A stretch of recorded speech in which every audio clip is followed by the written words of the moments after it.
Woe be unto him who opens one of the 7 gateways to hell, because through that gateway, evil will invade the world.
Valentine's Day is a curse that'll live on, and no one will know as the years come and go of the horror from long time ago. In this little town, when the 14th comes round, there's a silence and fear in the air. Remember the morn that the legend was born, all the shock and the horror was there. Oh, the legend, they say, on a Valentine's Day is a curse that'll live on, and no one will know as the years come and go of the horror from long time ago. And no one will know as the years come and go of the horror from long time ago.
Okay, I am here to talk about a very special movie from 1981 with two very special guests. I'm here to talk about House by the Cemetery by Lucio Fulci with Art Ettinger, editor of Ultraviolet magazine. How you doing, Art? I'm doing quite well tonight. And I'm also here with Troy Howarth, writer of many books, including Splintered Visions, a book about Lucio Fulci. How's it going, Troy? Good. Thanks for having me back. Oh, thanks for coming on, guys. This is it's a good one here. I think this is probably one of my favorites of the year. So I'm probably going to take a back seat because I think you guys know a little bit more about this movie than me, reading your guys' books and knowing your history and everything like that. So I guess how to introduce House by the Cemetery. I guess it's Fulci's, is it his only haunted house story? Or is the Beyond a Haunted House story too? Or is that just, you know what I mean? A bizarre film, nonetheless. Well, I guess you could call the Beyond a Haunted House film, and there's some later stuff too that comes to mind, like Ghosts of Sodom, House of Clocks, House of Clocks, House of Clocks, Sweet House of Horrors. You know, those are good. Those two. Ghosts of Sodom probably not so much, but not a great movie there. I just remember Nazis on a dinner table or something like that. Well, it was kind of a low-rent attempt at a kind of fusion of Supernatural and kind of Visconti's The Damned. And, well, it's one of the few Fulci films I don't have anything positive to say about. All right, so House by the Cemetery is kind of an oddball because it's always thrown in with the Gates of Hell trilogy, which ever since I've been growing up, I've never considered this a Gates of Hell movie. There's only two of them, City of the Living Dead, and of course The Beyond. This one was thrown in when they released it on DVD and Blu-ray in a trilogy, kind of loose trilogy. This doesn't have anything, it's not a Gates of Hell movie. It's a ghost story and kind of a mad scientist movie. It follows a family moving in to do some research, a la kind of like The Shining. And there is a Dr. Freudstein in the basement, and there is his family haunting the premises. The whole town almost seems in on it. So that's kind of the plot of House by the Cemetery. I think that it does have sometimes some unintentional humor that people get from it because some of the dubbing, of course, Infamous Bob, which I'm so tired of hearing about, and some other things, just some oddities and weirdness about it. But it's got a great charm. So, who wants to go first? Talk about House by the Cemetery. Well, all I know to start is that I think that the oddball dubbing in these movies is really a big part of the charm. And while it certainly adds a camp factor that these movies wouldn't have otherwise, this is how we know these movies. They weren't shot with sync sound, so I'd imagine that in any language there's a camp factor. But the House by the Cemetery played so widely in the States. It was such an easy to find video cassette. I think most of us saw it on VHS in the VHS era.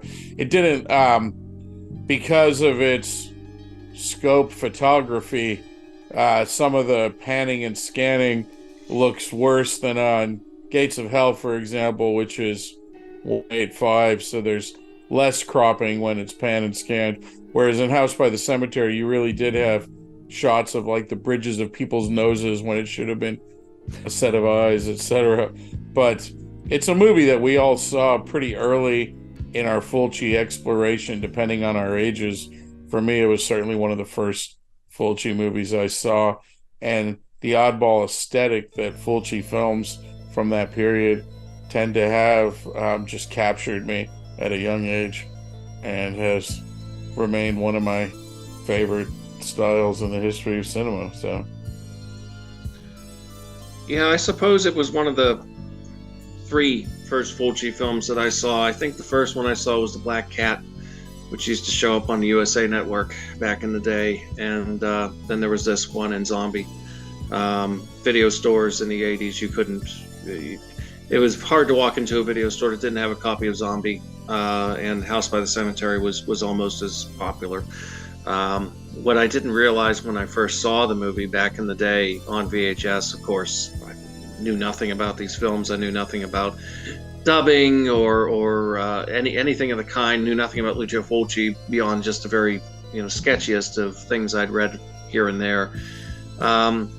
was it apparently the reels were out of order in that transfer, which I mean, I guess given the way that these films tend to be very loosely plotted, it could be argued maybe it's not really all that noticeable. I don't remember what it did to the kind of continuity of the film, because I saw that version when I was much younger, so I'm not going to sit here and tell you I remember precisely how that played.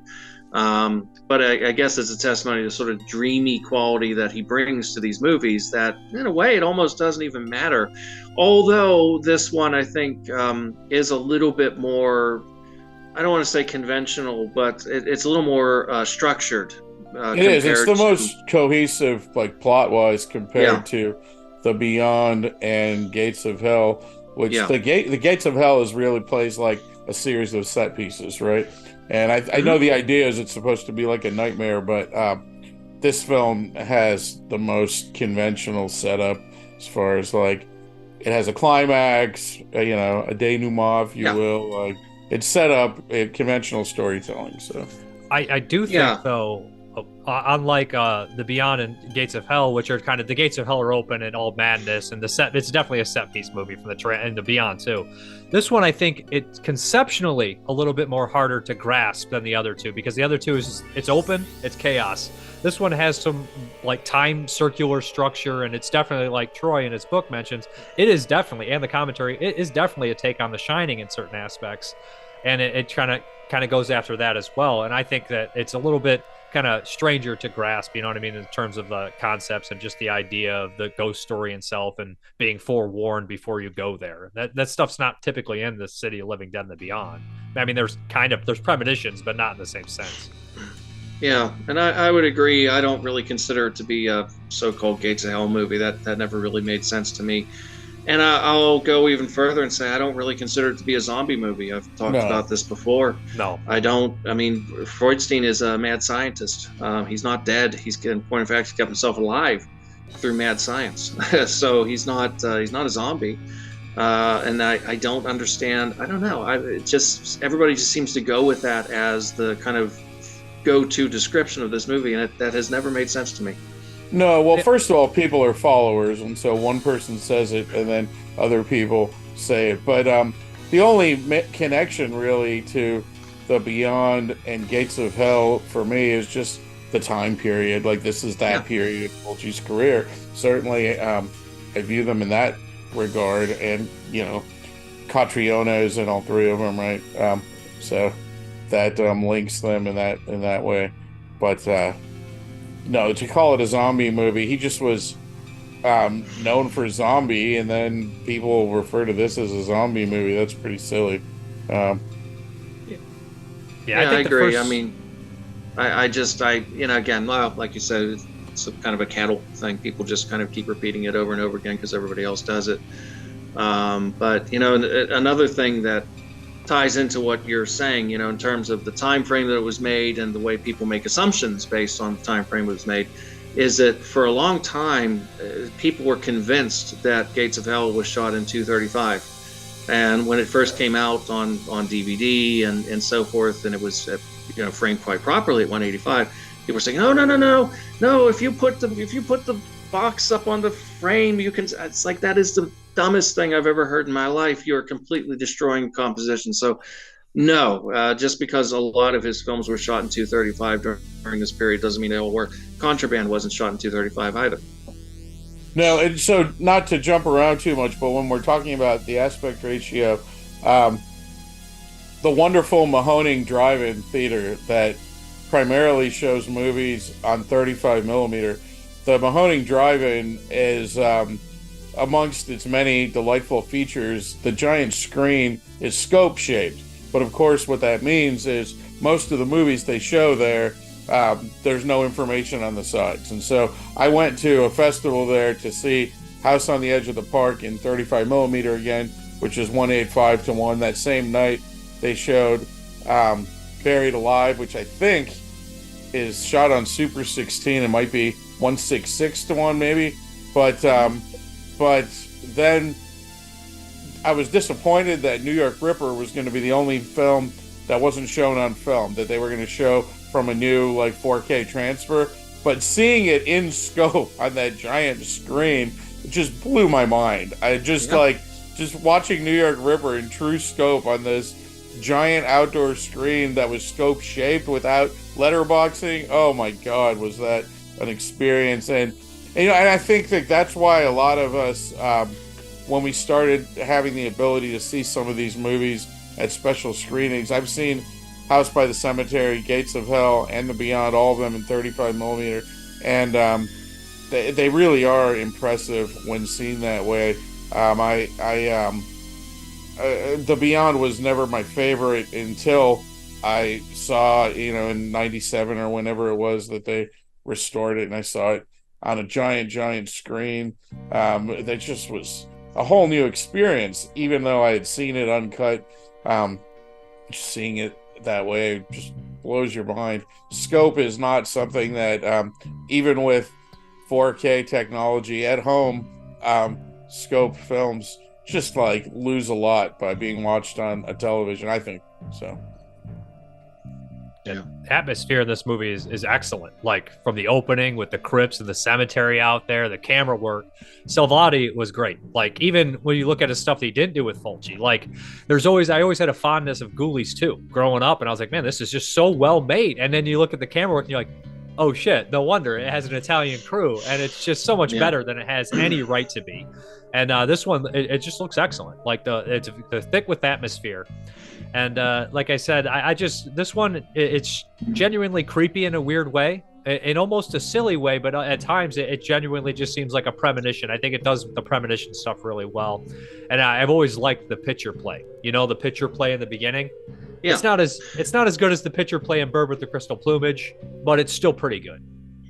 Well, I mean, it taps into, I think, very effectively a lot of sort of childhood fears too, which works really well. I always thought that the scene where Bob goes down into the basement and he sees the eyes staring back at him is like, that's primal stuff. I mean, that's something that even many of us into adulthood, we have that sort of fear of being in a dark place, that idea that something's going to be staring back at you. And it's done really, really well. It reminds me a little bit of an effect that Bava did in Baron Blood, but it's very effective. And also, actually, Argento did in Suspiria and in Inferno, the eyes staring back. It's very effectively done. And, obviously Fulci was pretty no holds barred and wasn't concerned about playing to any kind of attitude of good taste. And so he didn't have concerns about putting children into intense situations, which I think is surprising to a lot of people when they watch these films for the first time, especially even if you go back to what I think is his best film, a giallo he did in the 70s called Don't Torture a Duckling, which deals with the concept of child murders. That's pretty taboo bursting stuff, and it's something that he just really didn't seem to give a damn about doing. He would go there. That's one of the reasons that we love him so much. The strong scenes and the gore scenes and the horrific scenes are all the more so when they are juxtaposed with the campy dubbing. It's sort of like it sort of makes those scenes all the more powerful because of the shifts in tone, I think. I think as far as the dubbing goes, I have to say I'll stick up for a little Giovanni Frezza because he takes so much crap for his performance. If you look at what he's doing in the film, he's pretty damn good, I think. It's a tough part for a little kid to play, and I think he does a really fine job. And Fulci must have liked him to a certain extent because he brought him back again for Manhattan Baby, which is not a great film, but it's an interesting film, and he has a prominent role in that. So, and he did show up in some other things. He did a couple movies for Lamberto Bava, for example. So, and he never aged. I think he's good. He never aged. He looked the same. He was like, when we did a panel, I asked him if he went through puberty when he was 30, because he's like the same in all these movies. Yeah, you see him at the very end of Demons, and he looks and it's only a few years later, but still, he looks exactly the same. 5 years for a kid is a long time. Yeah. Talking about kids in peril, I mean, you think The Beyond, and he boils that poor girl's face off with acid. So he pulled no punches. And I was going to mention one of the funniest scenes in here, just because it's so fast and so shocking, is the part when he says, now, Bob, get away from the door. Okay. And then, boom, Bernstein puts his head right on the door and does that right away. That's such a good scene. Manhattan Baby, first of all, is a great film. Not to argue. I think that's a very underrated film. But it's good. But I think that as you said on your commentary track, I think that the IMDb crediting of a man to his voice in this movie, that has to be wrong. It's a woman trying to play. Oh yeah, no, I'm sure. Yeah, I mean, that must be incorrect. A woman. Yeah, I believe it's a woman. It's probably a woman just desperately trying to sound like a prepubescent boy. It doesn't work. But I mean, it's not his fault, you know, and he takes a lot of crap for that, which is unfortunate. We made a cool video. The entire movie.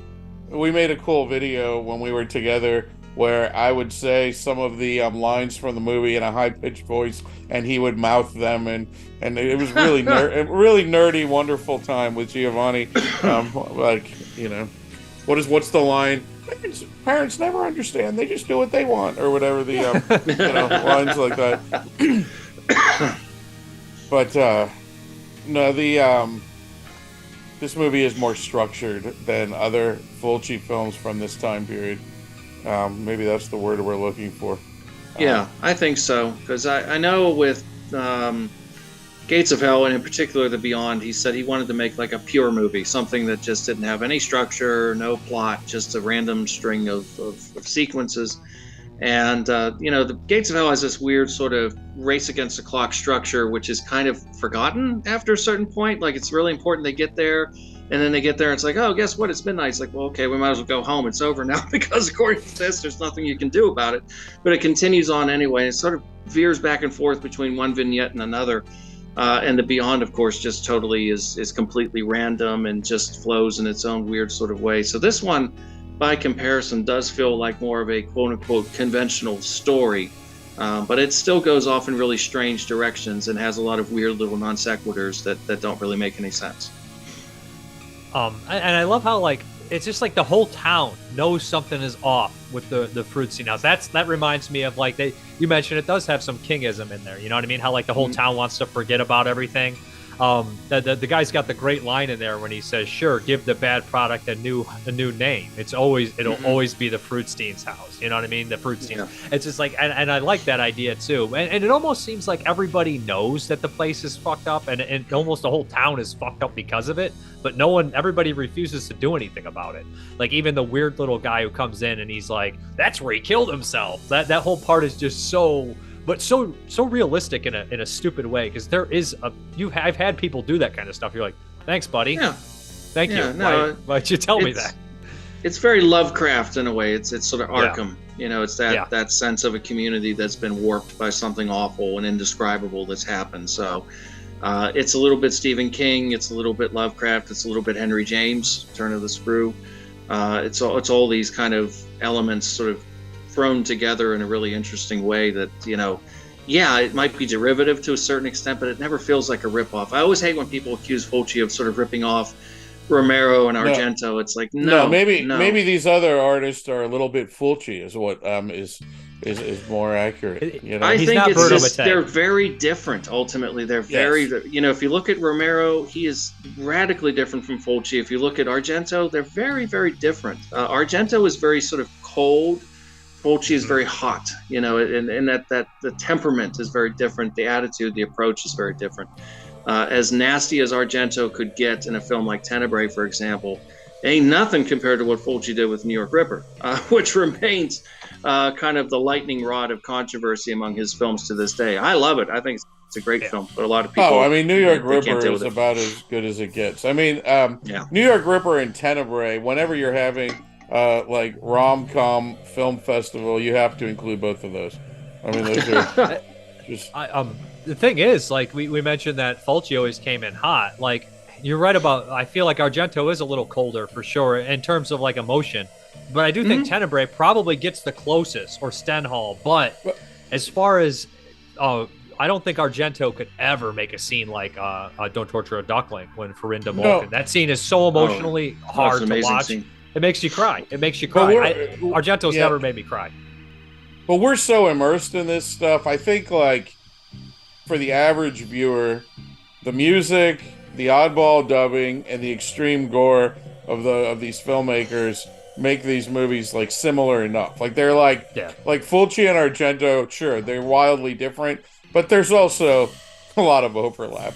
And I think, you know, if someone has just seen Tenebrae and the New York Ripper, are they really going to think that these are wildly different filmmakers? I don't know.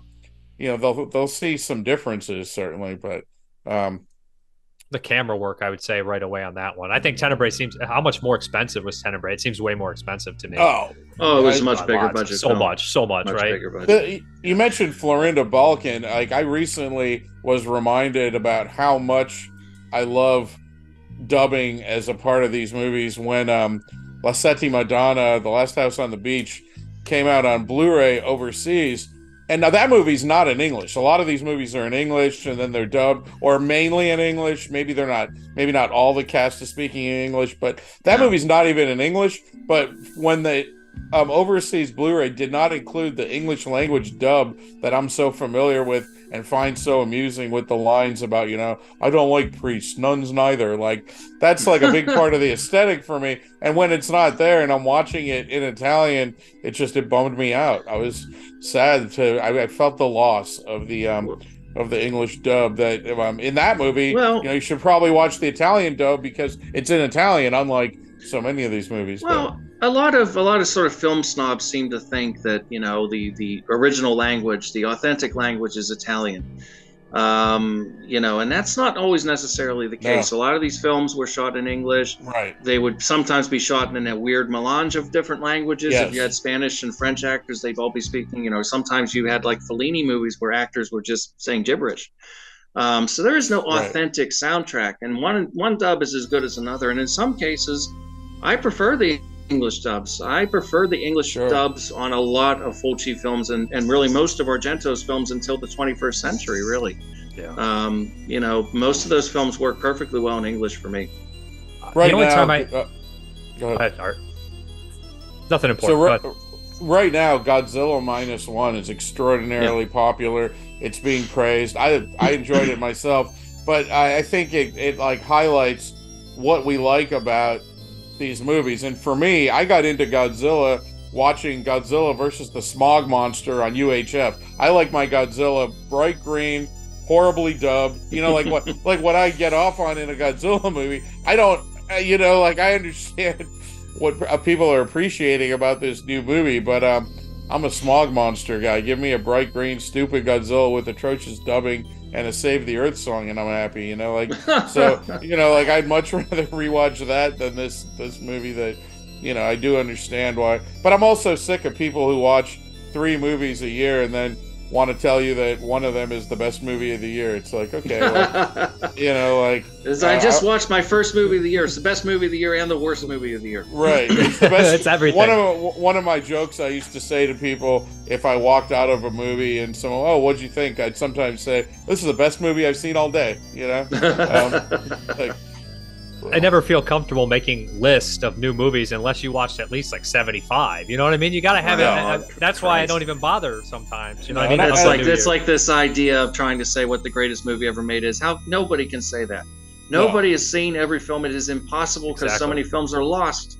They're gone. You can't see them. It's impossible. Well, and the Rape Man series alone from Japan, I mean, you have to include at least 6 of them. So, well, I mean, there's how many Rape Mans? The number 5, and 6, and 7. No, there's 8. I think there's 8. I believe there's 8, but there's the 2 ones, the Edo too, Rape Man and Edo, that are period pieces. So I don't know why. I've seen the first 4 Rape Mans, and I think I got the gist of it. I think I know. Just don't mix it up with Rain Man. Rain Man and Rape Man. No, only Rain Man himself would mix those up. But no, I think Troy and I both have sort of lived some of our childhood dreams by getting to, and you have too, Dave. You've met a lot of these people. It really was wonderful when we did this House by the Cemetery reunion in 2011, and there were 5, I think, cast members assembled together. I never thought I'd sit down with Dagmar Lassander, Carlo De Mejo, the two kid actors, and Catriona, Silvia Collatina, Giovanni Frezza, and Catriona MacColl, and all in one room. Like, it just was really, it was one of those like magical.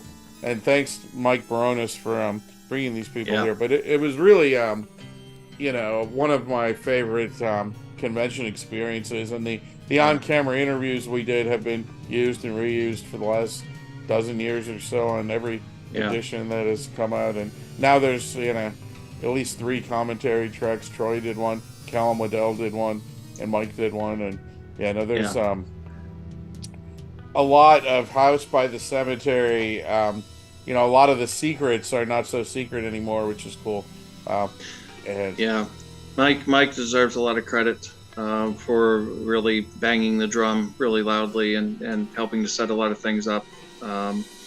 He was a great help to me when I was writing my book. I mean, he was the one who that's why he got a very special prominent credit on the cover, because he was, he went above and beyond. So I have a lot of appreciation for him. Carlo De Mejo, you mentioned, I never met him in person, but I did get to sort of talk to him remotely, so to speak. And what a lovely man he was. Nice, sweet man. It was a shame he passed away as young as he did. Yes. So terrible loss. He has a rather small role in this film compared to City of the Living Dead or Gates of Hell, whatever you want to call it, but very effective as Mr. I think it's Mr. Wheatley, isn't he? Yeah. Yes. Which isn't that the name of isn't Wheatley the name of a character in the Dunwich Horror? I feel like there's a Wheatley.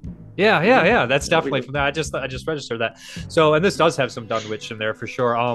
I forget he's in this, and he pops up, and he is just a complete madman. He's just polar opposite of who he is in City of the Living Dead, and he's a pretty versatile actor, considering the fact that in 1980 he also did that Terror Express, where he plays a rapist. He plays like a 20-year-old rapist and like a 40-year-old professor in the same year, and you would be like, I don't know how, but it works. Then he shows up as kind of an irritating asshole in Manhattan Baby. So he's got range. Yeah, let's not forget. Oh, his name is escaping me. I'm gonna have to look it up. Who's the actor who's in both Last House on the Beach and Fiddler on the Roof? That's Ray Lovelock. Favorite. Ray Lovelock, thank you. Ray Lovelock. Another very nice man. Another one no longer with us. Good actor too. A lot of good. Yeah, movies. He was. Yeah. No, he did a lot of good stuff. We've gotten to meet so many of these people that the ones we haven't met, it's like, God damn it, I wanted to meet this person. Daniela has now she's out there on the internet, and it was really exciting for me. Our ultraviolet logo for years has been the knife through the head from House by the Cemetery we got through Mike Baronis. She has an ultraviolet t-shirt that she posed in, and that was really very cool. She'd be a fun convention guest over here. She seems to have a good sense of humor about the brutal scenes she did.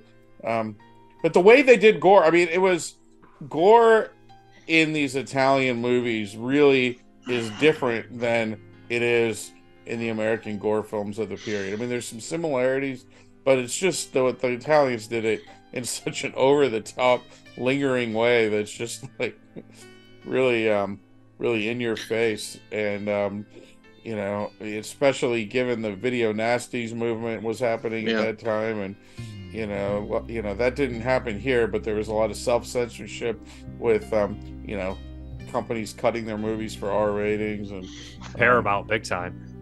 Yeah, big time. And just think of the eye splinter scene in Zombie is the perfect example of that.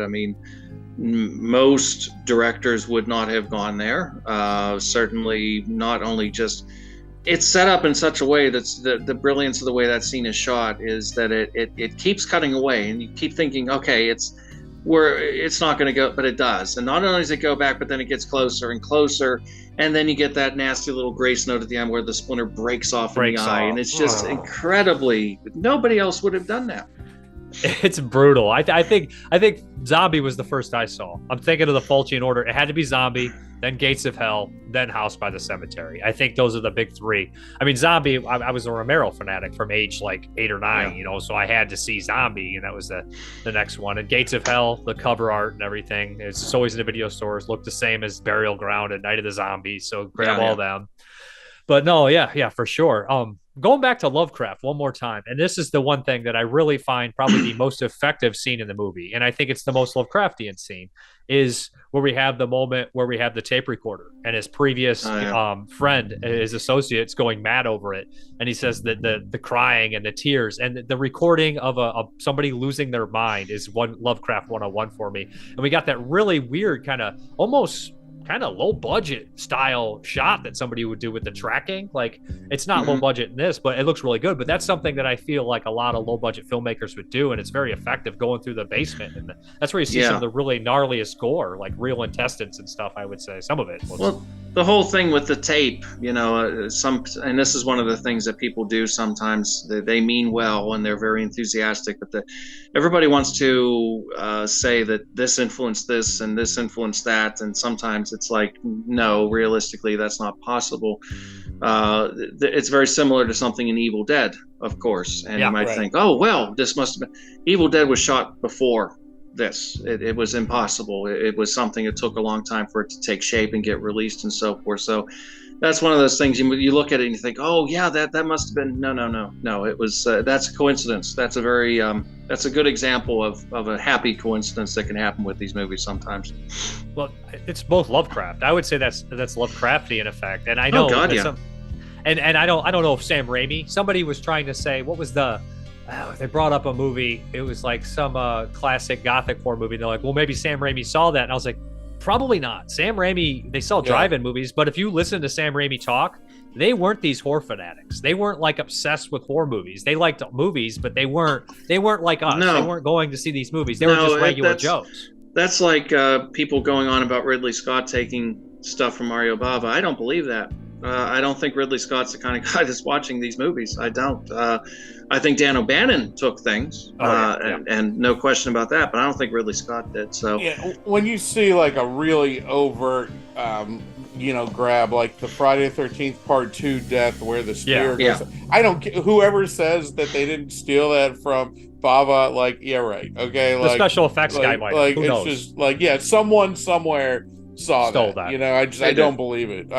It's just too similar. But unless it's something that uncanny, it's this movie has a creepy kid, so it's ripping off The Shining.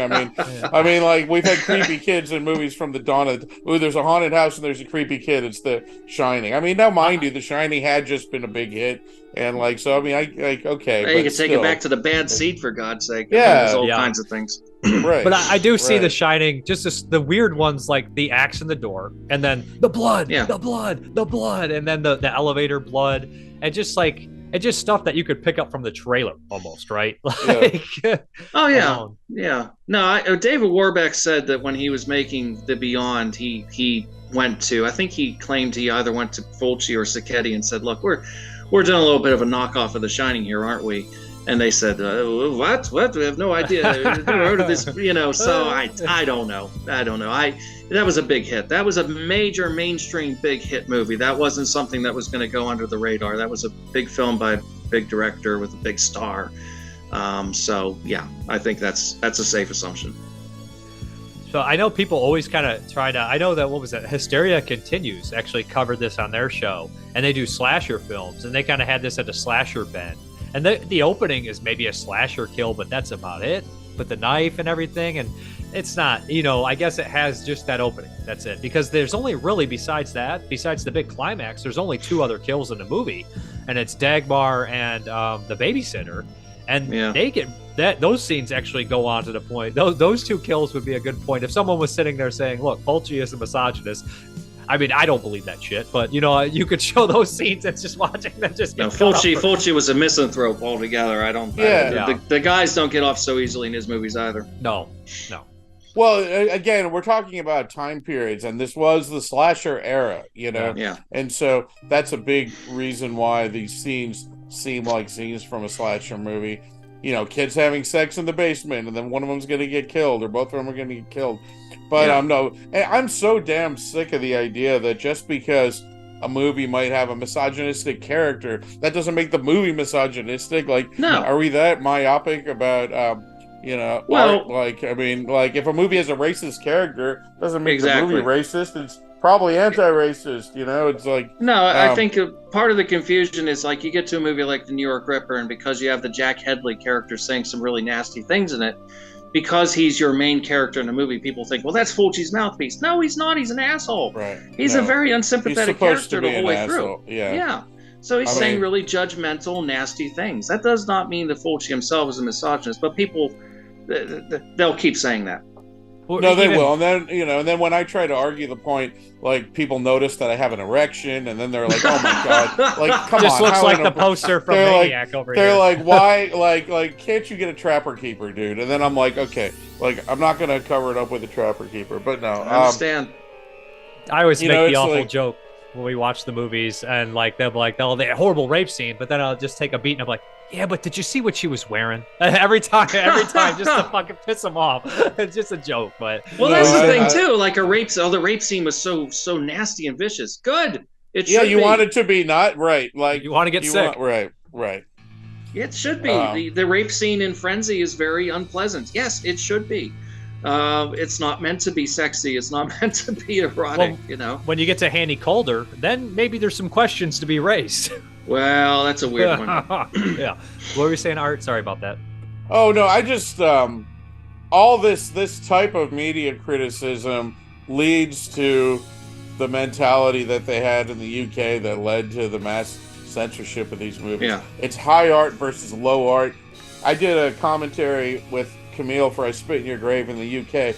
That movie is still not available uncut in the United Kingdom. That's fucked up. Like, that is like really despicable. I mean, like, censorship is the worst. And it is. The idea that, like, oh, I can watch this and I'll be fine, but if these cretins watch it, they'll go out and rape and pillage. Yeah. It's like, yeah. And like, but if it was high art, if it was a different director, then it would be allowed. But since it's some slob Mir Zarki, like it's no one cares. Even if you explain it to them, people will still try to tell you. I'm not trying to sound like a patriot. I'm certainly not one. I don't have a lot of great things to say about this country, but the First Amendment is pretty cool, even if it doesn't work as we want it to. This issue has been an issue for decades. I mean, you go back to, I always remember hearing the story about when Hammer, made Curse of the Werewolf, and they submitted it to the British censor, and they wanted all these cuts. And the producer said, this is nothing compared to what's in Psycho. And they said, well, Terrence Fisher isn't Hitchcock. You know what I mean? He's not on that level. He can't be taken seriously as an artist. And so that was always dogging people like Fulci, because Fulci was always seen as kind of a lowbrow populist filmmaker as opposed to a serious artist. And what I don't understand is the people that grew up watching these movies like us, like I Spit in Your Grave, Last House on the Left, Cannibal Holocaust, and they'll sit there and be like, Cannibal Holocaust is a masterpiece. And then you don't have to like the new movies if they're extreme, but you'll get people out there that they just Serbian film. It's all fake. Nobody's hurt. It's all fake. And they will jump down this movie's throat, and they'll act exactly like the people that they hated did against Last House on the Left. Every generation and they're does just, they don't learn. They don't. Every generation does it. The people in the 60s moaned and groaned that the Hammer films were too violent compared to the Universals. And then when he got into the 70s, oh, can't we go back to the old Hammer days? And then it just keeps repeating on an endless loop constantly. Let's just go back to the Fulci days. Movies aren't violent enough. Movies aren't violent enough. I bring back Fulci level gore. Fulci lives. And I'm a lot of my favorite movies don't have any gore in them whatsoever. A lot of my favorite movies aren't even genre movies, but like I do love me a good Fulci gore effect. And like, I remember the first time I saw New York Ripper, I was smiling ear to ear. I was like this is my movie. It's like, finally someone made me a movie. Thank you. Love this. I like and when people, like, the kind of people who criticize something like New York Ripper, their favorite horror movie is always something so basic and stupid. It's always, I'm not going to name names because I'll alienate people, but like Scream. No, I like Scream. I actually think Scream is a. But it's I know it's always their favorite movie though. No, I know, but Scream's a good movie. It's always something generally kind of generic and very mainstream. it's usually, well, I'm not going to say it. But, and it's not even a bad thing if something's mainstream either. That's not that's at all. It's a good movie. It's just there's the basic. Great mainstream. You know what I mean? There's great mainstream movies, and like some of my all-time favorite films are mainstream movies. But no, it's like Fulci's awesome. You don't get it. But when I really like the later Fulci movies, not all of them, but a lot of them, and like as good as all these movies are, like if I'm being honest with myself, my favorite Fulci movie's probably fucking Murder Rock. Like, I could watch that movie all day, every day. I like Murder Rock. It's movie magic. It has dancing, I like Murder Rock. Great dubbing. Yeah. Oh, what a movie. I genuinely like it. I think it's really very stylish. And it's interesting because it's almost like the anti-New York Ripper. It's like, okay, I took it so far, maybe I need to dial back a few notches. But it's a lot of fun. I like it. It's been years since I watched Murder Rock. Probably since the DVD came out. I mean, I'm due for a reason. Paranoia is coming your way. Is it 83? Yeah. 83, yeah. Yeah, I'll rewatch that for 83 then. I'm looking forward to it. Yeah.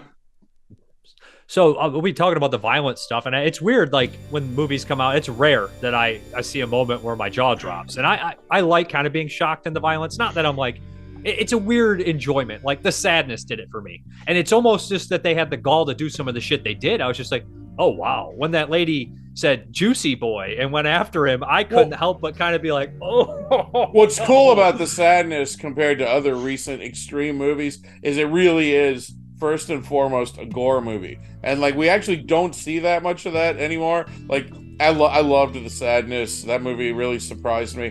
What was cool about when I was first exploring Fulci, what was really exciting about it was I was a kid. We got our first family VCR in 1985. I was 10 years old. Starting the next year in middle school, I was like, by then, I was deep into the horror section at my local video store. And I had I was very lucky. I had great local video stores. They had everything. And so tapes that I know now were very hard to rent were not hard for me to rent. I could just get them at this commercial video store. It wasn't like some quiet mom and pop place. It was a giant, well-lit, like, superstore, but locally owned, but they had everything. And so, within 18 months, I went from like Herschel Gordon Lewis to Fulci and Argento and what I could find of other Italians. And it was just a really exciting time. And then you had the tape trading era after that, between the VHS boom and DVD, where now we're getting like the Fulci movies that weren't available in the States. As a joke, my partner, my girlfriend, the enabler, Alana, got me a beta player in the year 2000. So funny. Like, that was one of the only, like, the first time I had a beta player. But I came upon these Japanese beta tapes. And I have a Japanese beta tape of House by the Cemetery. It's widescreen. It fucking looks like a Laserdisc. The thing's beautiful. Like, tapes weren't all garbage. And it was a great time for exploration. The other day, I watched this Belgian giallo, The Pencil Murders, just because I really wanted to see it. The quality wasn't good, but sometimes it's important to watch the movie you want to see over, watching a pristine print of something. So, no, I agree. I think we're in a great period in the sense that so much is available, but the downside to that is that we take it for granted, and we don't always afford things to respect that we should, of undivided attention, and of really kind of, not to sound like an old fart. I mean, you're about the same age as me, and growing up in the 80s, very often when something would come on late night TV, you had to watch it because you didn't know if it was going to come on again. You didn't know if you're going to have that chance. And nowadays everything's available, but the other side of that too is that because everything's available in such pristine quality, and we're getting very spoiled with lots of extras and things like that, which I'm very grateful for because I work a lot in that sort of thing myself. Yes. But very often the movie gets lost in the shuffle, and it seems to me that a lot of the conversation has less to do with the movie and more to do with the packaging, more to do with the menu screen, more to do with, it's missing this frame, or it's, Christ, give it a rest already. Well, yeah, no, I'll never forget flipping channels as a teen and on Skinamax coming across The Devil's Honey.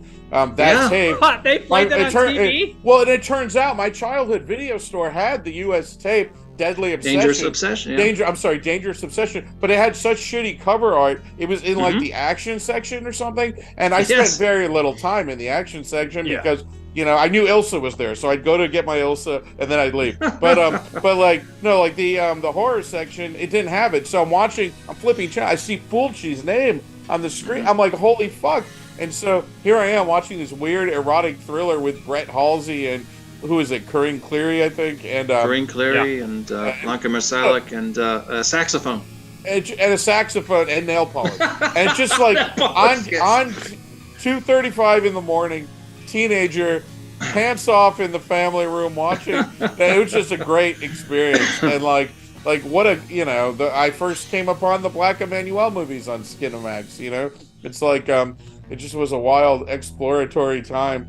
And you know, I'd say I missed that, but I still do that. Like, you know, as soon as I saw that key art for the Pencil Murders, I'm like, I need to watch this fucking movie. How do I not know about this?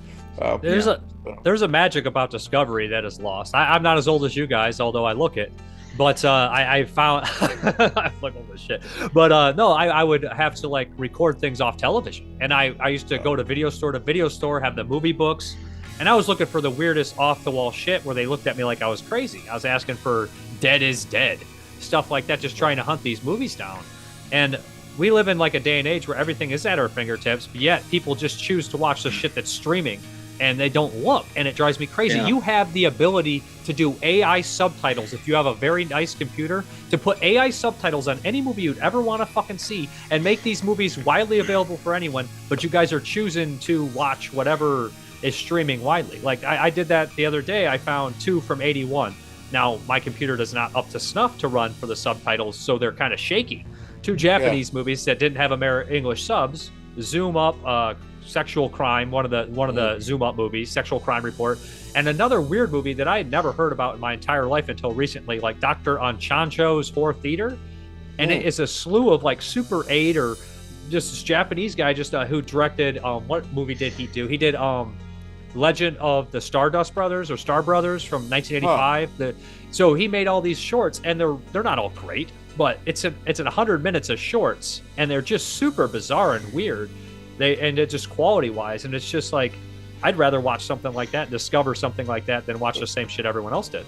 Yeah, I mean, I have a multi-system VCR, and so that's really dangerous because once I hear about something, I can try to find some weird PAL tape. And it says it can't play CCAM, but it turns out it can. And I used to think it only played CCAM in black and white, but the Macrovision override switch I had all these years, it somehow like defeats that. And then so I can even watch tapes from France if I want to. I can watch tapes from anywhere. And boy, am I glad I didn't know that back in the day. But you know, I think that we should all pat ourselves on the back because, you know, we did our homework, and the information we're able to provide others is useful. You know, there's a lot of really god awful audio commentary tracks out there, and you do a really good job, Troy, and I'd like to compliment you for that. You sound simultaneously very conversational while providing a lot of information, you know, and I'm someone who knows a lot, and I always learn things from your commentary tracks, you know, and you also have a good rapport with some of the other people you do them with, like Nathaniel Thompson, for example. But I mean, we've all suffered through, like, if someone offers me a commentary track and I don't know anything about the movie, I say no, you know, like, you know, unless it's something I can quickly get up to speed on. Like, I try to, you know, be helpful, not just ramble about, I appreciate it, and I have enjoyed yours as well, that I've heard, very much so. And again, you bring that great sense of knowledge, but also enthusiasm to it. So not to turn this into too much of a circle jerk, but it is nice. It is nice to know. And we're not so bad it's good, guys. Like I genuinely like these films, and while I do, of course, I laugh at Bob's high-pitched, ridiculous lines, but it's part of the aesthetic, and it's not bad. It's not a so bad it's good situation. No. If all. something entertains me or appeals to me, then I figure on some level it has been successful. Yes, and it doesn't. I hate when people say I like cheesy movies. I fucking hate that expression with an absolute passion. I hate it. Just own it, embrace it. If you like these types of films, then watch them. You don't have to apologize. You don't have to condescend to them. And if you're going to talk about them, hopefully try to talk about them with a little bit of enthusiasm and a little bit of passion instead of just sounding like a monotone robot. You know, that's kind of what you want to try to do. I just wish everyone that talked about movies, worked on a movie, or tried to make a movie at one point in their life, that would shut them right the fuck up, because they'd see the product they put out and they'd be like, fuck. Like, even when you try, you're like, this sucks. Like, you look at it, hard. Like, it's hard work, but you don't also want to fall into the trap of just liking everything either. I don't believe in just cutting people slack and saying, well, it's hard work making a movie. Yeah, I know it is. It's really hard work, and I applaud anybody that does it. But ultimately, you do have to kind of look at it and say, for sure. It's good or it's bad, or let me explain to you why I don't like it. Let me explain to you why I do like it. Don't just say it's overrated or it's this or it's that. You know, try to articulate something. That's all I ever wanted was a reason. Just let me know why you like it or you don't, and I'll figure out if I'll like it from that. Yeah. The joy of being a high volume film viewer is every year I see a lot of really great movies that I wouldn't see if I didn't watch so many movies. And the flip side of that is I see some god-awful movies every year, but I have to slog through those to find the diamonds in the rough, you know? And so I watch a lot of new movies. I keep up with cinema, I love a lot of them, and there's some boring as shit ones mixed in too. But, that's when I get annoyed when someone watches 3 movies and then they want to tell me that Mad Max Fury Road is the best movie of the year. Okay, well, first of all, I didn't like it, but second of all, that aside, you only watched 3 movies this year, you know? Now, if Mitch Davis tells me something is the best movie of the year and he's watched fucking 400 plus new movies, I'm interested, you know? Like, even if I don't always agree with him, he watches a ton of movies, and that opinion matters to me, so. No, I agree. So one more thing on the end of House by the Cemetery. Now, when Bob gets pulled out, we're going to assume that they pulled him in. They saved him from a gruesome death, but he's still dead. He's still in that weird world.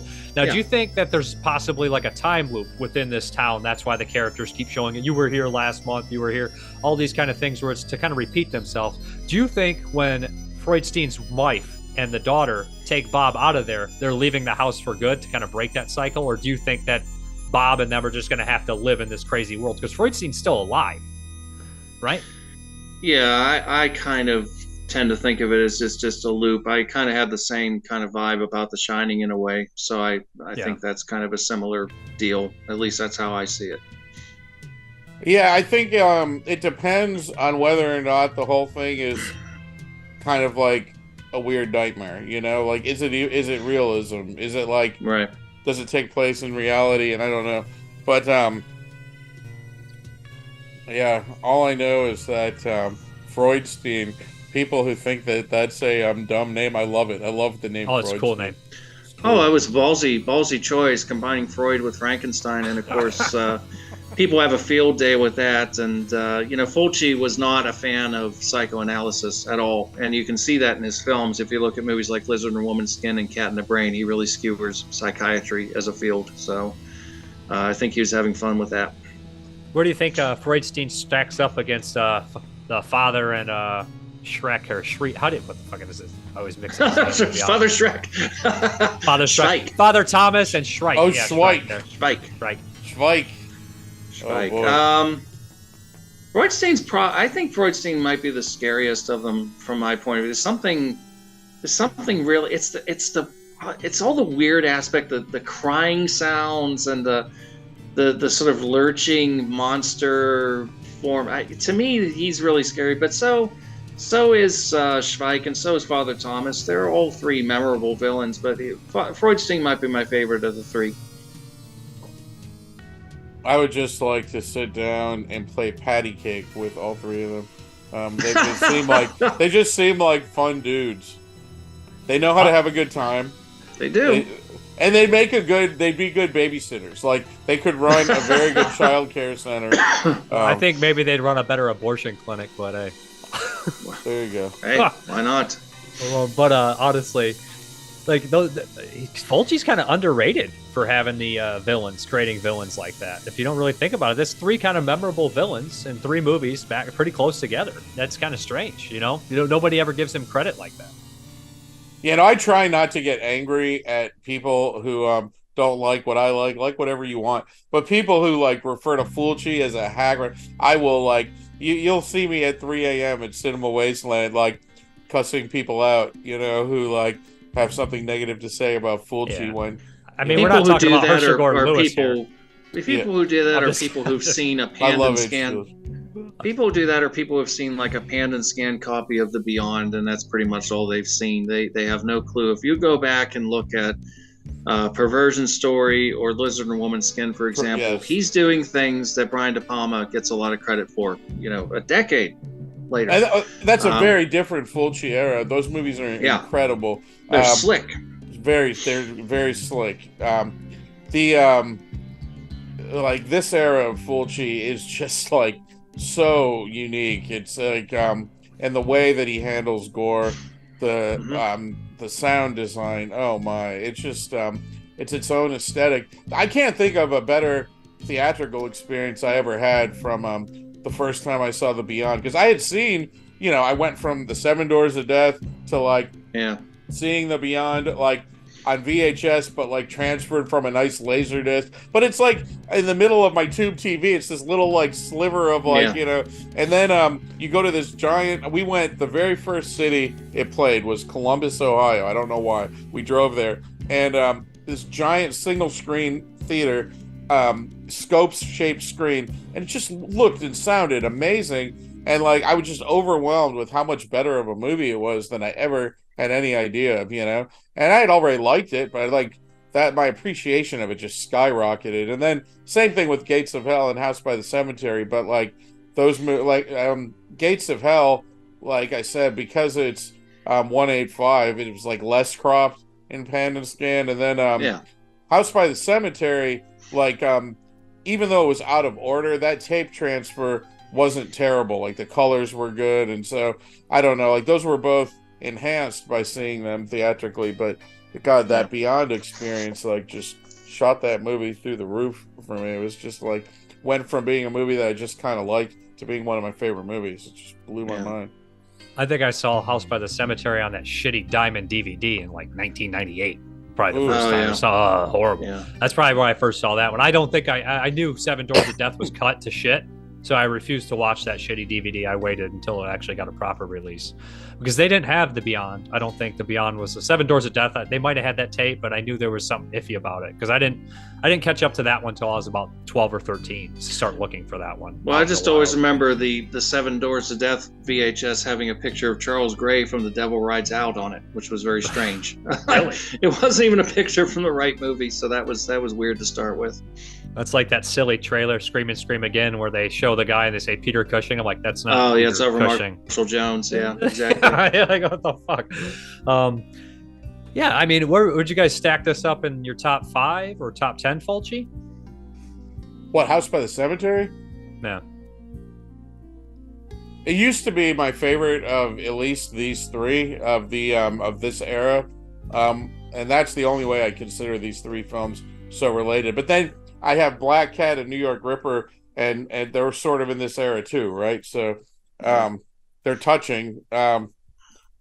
It was my favorite for years, and then after I don't even know. No, it's not. It's top. Did you say top 3 Fulci? Top 5, top 10. Where's it sit at? It's in the top 5. I mean, you have to put Lizard in a Woman's Skin and New York Ripper, and for me, Murder Rock probably like before it. But well, you have Perversion Story. I don't know. I'd have to think. I haven't ranked my Fulcis. I'll have to do that and get back to you. I'm bad with making lists, so I can probably tell you off the top of my head that my top 5 would be Don't Torture a Duckling, Beatrice Cenci, For the Apocalypse, City of the Living Dead, and Lizard in a Woman's Skin. So no, it doesn't make my my top 5. Now, Beatrice Cenci, I can see, but For the Apocalypse, that's interesting. I like that one a lot. It's a good movie. That one. Did I put New York Ripper in there? No, you didn't. I don't think you did. Okay, so Lizard Roman Skin would be bumped off by New York Ripper then. Just barely. Wow. So it wouldn't make my top 5, but probably my top 10. I think it's in top 10. I don't think it's top 5 either. I just don't think there is. Unless you're only considering horror movies only. You know what I mean? Then it probably is. Well, it would different. be then. Yeah, it'd have to be. But in terms of 1981 as well, it sits in my top 10. It has to. I don't think I like 10 movies more than this from 1981. I like slashers, but slashers can only go so high for me. There's only a couple that I have real near and dear to my heart. So, where do you guys put this in your 81 films? Towards a top 5, top 10, somewhere around there? Ooh, I haven't done that yet. Well, you're gonna have to show me a list, and I'll have to. My favorite movie of 1981 is The Decline of Western Civilization. I'd have to definitely. I'd have to think about it. But it was horror movies only. It's probably in my top 10 from 81. 81's a very slasher-heavy year. Right? There's a lot of slashers. Yeah, tons of slashers. Yeah, there was a lot of slashers. It would be, if it were just horror movies, yeah, absolutely. But 1981, I mean, my God, it's hard to say. I mean, I love American Werewolf in London. I love The Howling. Oh, yeah. The Howling. Of course, The Beyond came out that year as well. So there's a lot of good stuff that year. Yeah, I don't know. That's a good question. 81, I mean, even something like Raiders of the Lost Ark would be way up there for me, too. Yeah, it's a strong year. It's a strong year. It's a strong time. The early 80s up until, for a long, long time. Is there anything else you guys want to mention about House by the Cemetery, Lucio Fulci? We should probably mention the score, a little different. Well, I was going to say the score, Frizzi. because that was not Fabio Frizzi this time. It was Walter Rizzati, who is not one of the typical Fulci go-to composers. And I'm honestly not sure how it was he came to be involved in doing the score. But he did a hell of a good job with it. And I wish he would have done more for Fulci. But yeah, Frizzi became his kind of go-to composer during that time. Obviously, he had worked with a lot of great composers before, like Ennio Morricone and Rizzo Ortolani and, various other composers. But Frizzi became his kind of, perfect composer. And this was Rizzati's only score for him. It's a really good soundtrack, I think. Doesn't it, is it sacrilegious to say that it just kind of sounds like Fabio Frizzi to me? I mean, it's got a similar vibe. It has a very similar vibe, and God, what another, not to change the subject, but the fact that we've gotten to see various incarnations of Goblin live and Fabio Frizzi. Whoever thought that would fucking happen? I mean, and it's become so mainstream. I went and saw one of my favorite bands in Brooklyn over the weekend, the Templars, and of course they have a lot of horror iconography. They have a song, Night of the Seagulls, etc. Yeah. And their intro music was Fabio Frizzi's theme from Zombie, just blasting this. And I thought that was cool. Just that wouldn't have happened a decade ago. I don't think. I feel like these performers are really taking off in a way that I didn't expect them to.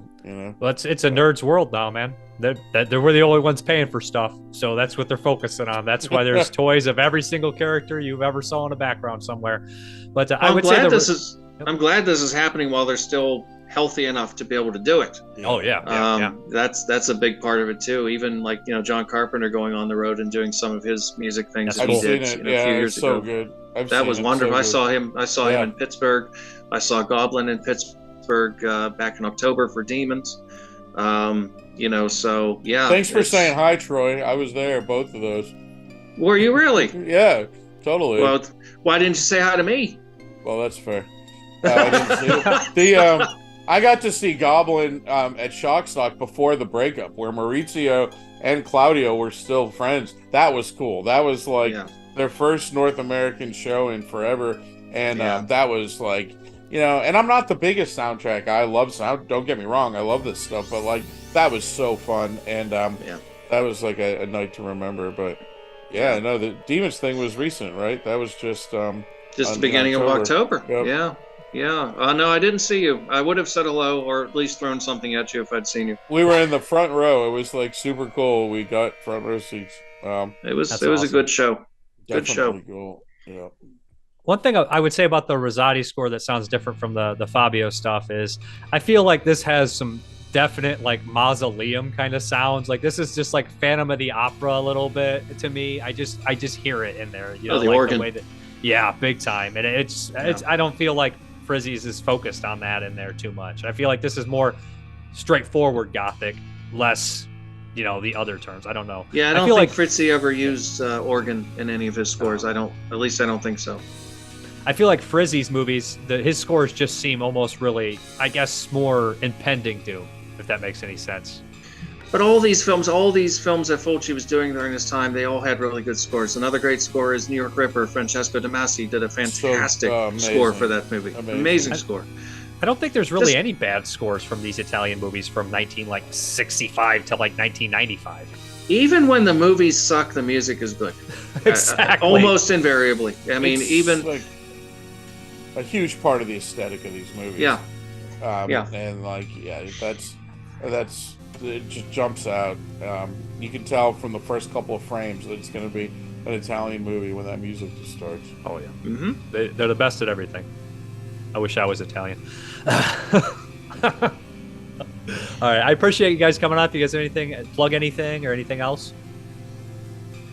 I think that we should plug that there's yet another House by the Cemetery recent release by Arrow, both on a 4K, and the extras that Troy and I did are exceptional, if we may say so ourselves. But no, that's just it's a great release all around, and highly recommend it. You do have to have a region-free player for the Blu-ray. I imagine the 4K plays on any UHD player, but I don't think so. I don't play UHDs yet, so I don't know. What? Yeah. No. We got to get you a UHD player. I watch everything on a tube TV. I'm not kidding. I watch Blu-rays on a tube TV. I prefer Whatever it. works for you. Yeah. All right, I appreciate you guys coming on. You guys did great. It was great to see you guys on the show together too. That was really cool. And I think we're going to be back for the Beyond. I think we might have some other people too, maybe one other person. Okay. Oh, I have something to plug. Are we still live? We're still live. Catriona MacColl is coming back to North America at Shockstock next year. And Shockstock is kind of Canada's answer to Cinema Wasteland. It's going to be great to see her again. I recommend both the convention and... I'm sorry, I said Catriona. Start over. You can cut that. Silvia Collatina. Silvia Collatina is... and she's going to be at Shockstock. Shockstock is Canada's version of Cinema Wasteland. It's a lot of fun. It's in London, Ontario. It's not really that far from various parts of this country. And highly recommend both the convention and meeting Silvia Collatina. It's going to be a lot of fun to see her again. She's great. So, thank you very much again, guys. Thank you.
What you don't know will hurt you.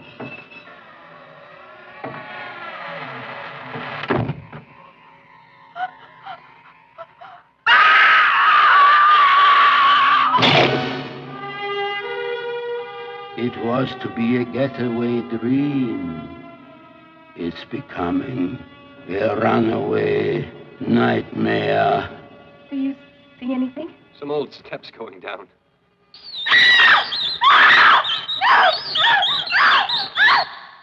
He has been awaiting the arrival of his new guests.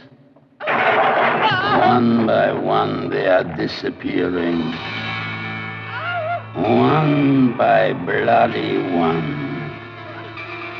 No! No!